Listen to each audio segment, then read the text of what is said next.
नमस्कार साथियों, स्वागत है आपका अपने यूट्यूब चैनल वाईके ऑनलाइन एजुकेशन में। दोस्तों, एनसीईआरटी की सीरीज़ हमारी चल रही है, जिसमें पिछले वीडियोस में हमने कक्षा 9वीं का तो हम पूरा क्लियर कर चुके हैं। अभी हमारा 10th का जो सिलेबस है उसके अकॉर्डिंग हम पढ़ रहे हैं। और जैसे कि आप सब जानते हैं कि आपके जो भी एग्ज़ाम्स हैं उसमें एनसीईआरटी का सिलेबस रखा गया है हिंदी में, तो आपको वो पढ़ना कंपलसरी है। तो यहाँ से सबसे ज़्यादा प्रश्न बनने की आपकी चांसेस हैं, तो आपको एनसीईआरटी ज़रूर पढ़ना चाहिए। तो मैं यही आजकल हमारा यही चल रहा है, एनसीईआरटी, और साथ ही साथ हिंदी व्याकरण भी मैं यहाँ पे पढ़ा रही हूँ। कई टॉपिक्स हम वहाँ पे क्लियर कर चुके हैं। यदि आपने वो वीडियोस नहीं देखे तो आप ज़रूर देखें।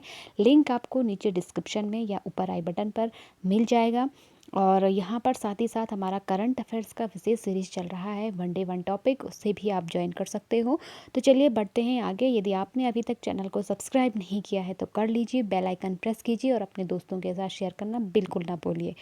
तो बढ़ते हैं आगे, जान लेते हैं सबसे पहले गिरिजा कुमार माथुर के बारे में। तो देखिए, इनका जन्म जो है 1918 ईस्वी में गुना मध्य प्रदेश में हुआ था। ठीक, तो पहली चीज़ तो आपको यही ध्यान रखनी है कि क्योंकि अब जो कंपटीशन है उसमें इस तरह के प्रश्न भी बनने लगे हैं। जो भी चीज़ें मैं आपको हाईलाइट करके बता रही हूँ वो आप नोट डाउन करते रहिए। प्रारंभिक शिक्षा झांसी उत्तर प्रदेश में ग्रहण करने के बाद उन्हें एमए अंग्रेजी व एलएलबी की उपाधि लखनऊ से अर्जित की। शुरू में कुछ समय तक वकालत की, बाद में आकाशवाणी और दूरदर्शन में कार्यरत हुए। यानी कि इन्होंने कुछ समय आकाशवाणी और दूरदर्शन, जो आकाशवाणी रेडियो चैनल है ना, तो उसमें भी इन्होंने काम किया था। ठीक, उनका निधन सन 1994 ईस्वी में हुआ था। तो ये तो हो गया। अब जो आगे चीज़ें हैं वो बहुत ज़्यादा इंपॉर्टेंट हैं, यहाँ आपको ध्यान रखना है। गिरिजा कुमार माथुर की प्रमुख रचनाएं हैं नाश और निर्माण, धूप के धान, शिला पंख चमकीले, भीतरी नदी की यात्रा।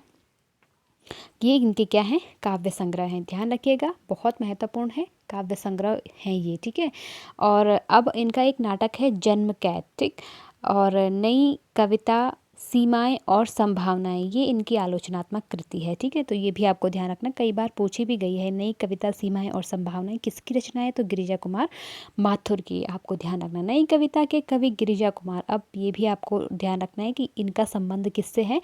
नई कविता यानी कि 1960 के बाद जो कविताएं लिखी गई ना, तो उनको नई कविता के अंतर्गत रखा जाता है। ठीक, तो इन्होंने भी इसके बाद ही लेखन कार्य किया है। और माथुर रोमानी मिजाज के कवि माने जाते हैं। वे विषय की मौलिकता के पक्षधर तो हैं, परंतु शिल्प की विलक्षणता की को नज़रअंदाज करके नहीं। चित्र को अधिक स्पष्ट करने के लिए वे वातावरण के रंग को भरते हैं।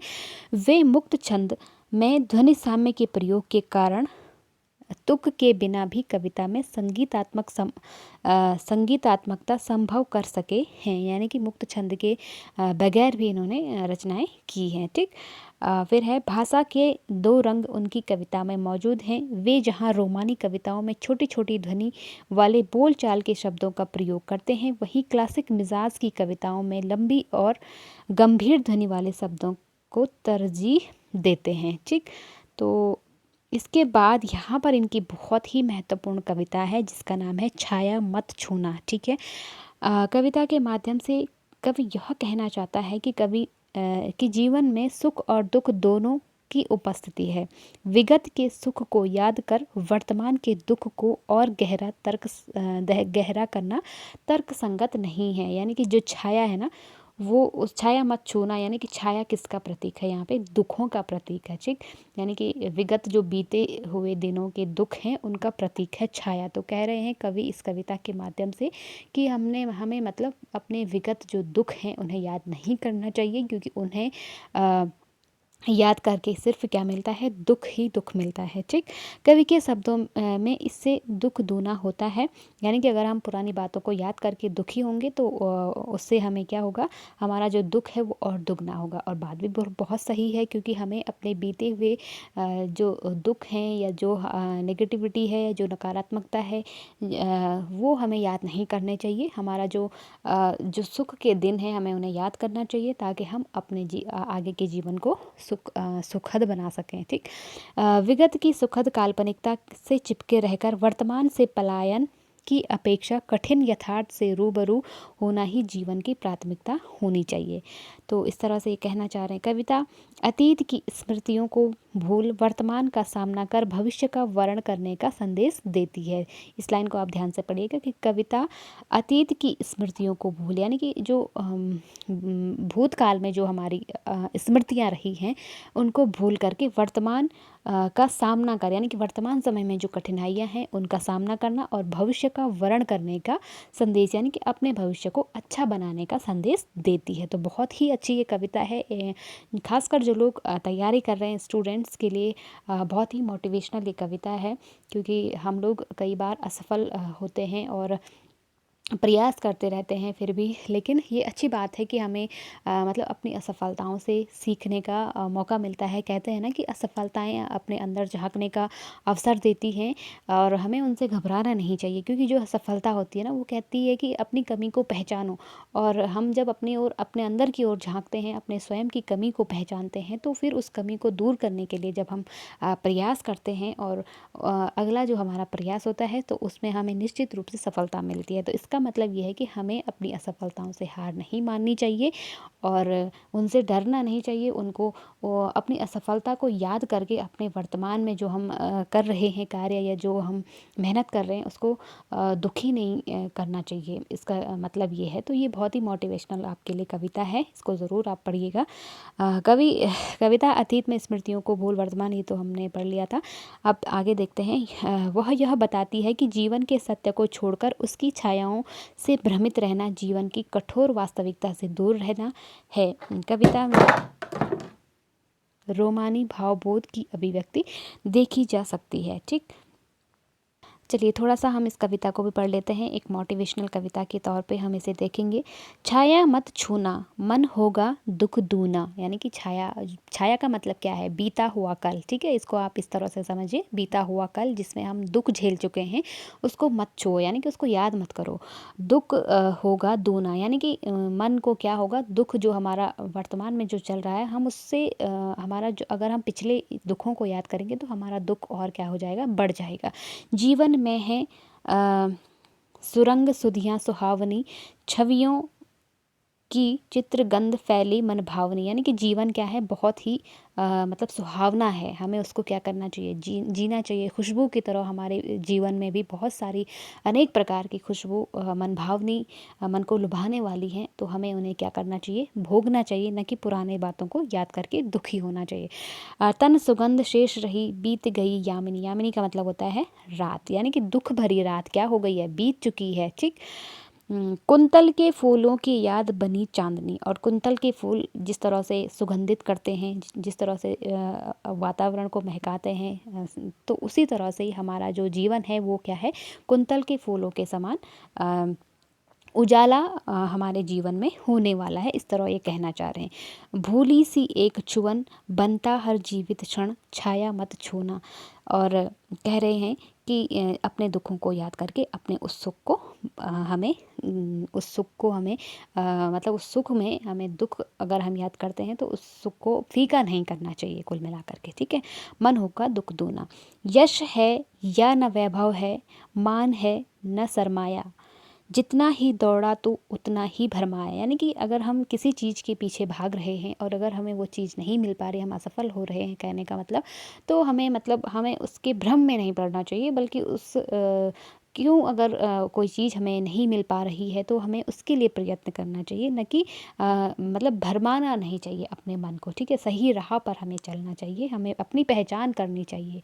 प्रभुता का शरण बिंब केवल मृग तृष्णा है हर चंद्रिका में छिपी एक रात कृष्णा है। प्रभुता का शरण बिंब केवल मृग तृष्णा है। मृग तृष्णा का मतलब होता है मन की प्यास। ठीक है, तो हम क्या करते हैं कि हमारी इच्छाएं कहते हैं ना कि कभी पूरी नहीं होती, और हम उन इच्छाओं को पाने के लिए निरंतर हम एक इच्छा पूरी हो गई तो दूसरी पूरी हो गई तो तीसरी, तो इस तरह से मतलब हमारी क्या है? ये सिर्फ एक खोखली कह सकते हैं हम, मृग तृष्णा है। हमें कभी कभी ऐसा होता है कि जो हमारे पास संसाधन होते हैं हमें उनमें ही खुश रहना पड़ता है। ठीक है, ऐसा नहीं है कि हमें दूसरों को देख करके उसमें कि उसके पास ज़्यादा है मेरे पास कम है तो इस तरह से दुखी हो गए, ऐसा नहीं होना चाहिए। कुल मिलाकर के इस कविता का भाव इस तरह से है। ठीक, हर चंद्रिका में छिपी एक रात कृष्णा है, तो हर चंद्रिका में मतलब हर सुख के पीछे क्या है, एक दुख छुपा। कृष्णा रात मतलब काली रात है, यानी कि हर उजाले के पीछे क्या है, एक काली रात है। हर उजाले के बाद क्या होती है, रात होती है। तो अगर कोई सुख हमारे जीवन में है तो वो बहुत लंबा नहीं चलता है, कभी ना कभी तो उस सुख की समाप्ति होती है। और सुख और दुख क्या है, मतलब आते और जाते रहते हैं। ठीक, इस पंक्ति का भाव इस तरह से है। जो है यथार्थ कठिन उसका तू कर पूजन, छाया मत छूना। यथार्थ का मतलब है सच्चाई। जो वर्तमान समय में तुम्हारे पास है उसकी तुम क्या करो, उसका पूजन करो। पूजन का मतलब ये है कि धन्यवाद करो ईश्वर के प्रति कि हमारे पास जो कुछ भी है आपकी कृपा से, हमारी मेहनत से हम उसमें संतुष्ट हैं, इस तरह से। और छाया मत छूना, मन होगा दुख दूना। बीते हुए दिनों को याद करके अपने मन के दुख को दुगना नहीं करना चाहिए। दुविधा हत साहस है, दिखता है पंथ नहीं। देह सुखी हो पर मन के दुख का अंत नहीं।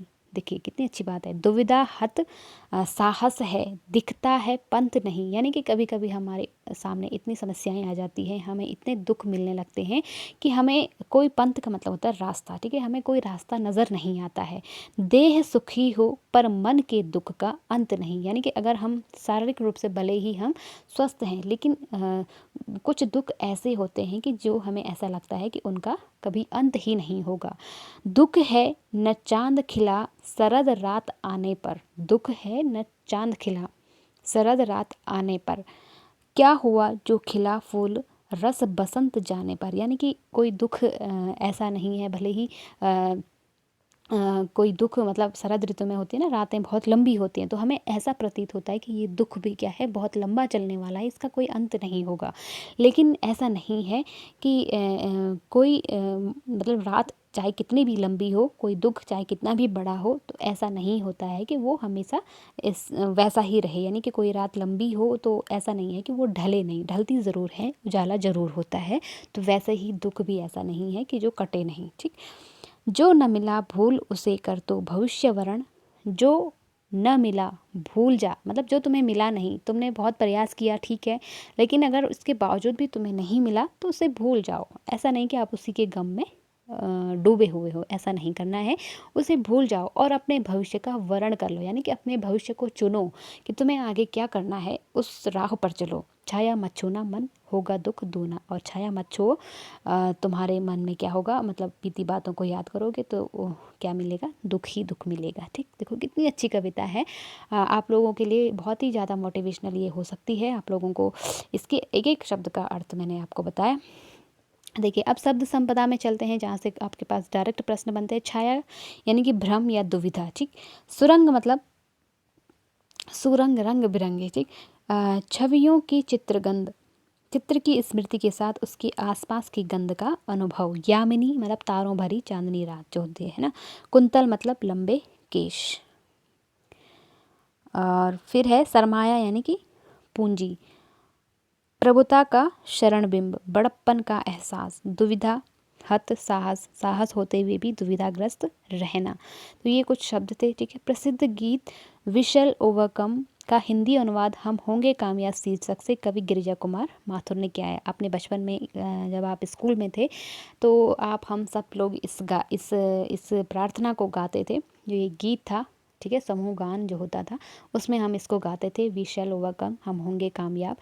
तो इसका जो हिंदी में अनुवाद किया था वो इन्होंने ही किया था, गिरिजा कुमार माथुर ने। ठीक है, तो ये भी आपको ध्यान रखना है।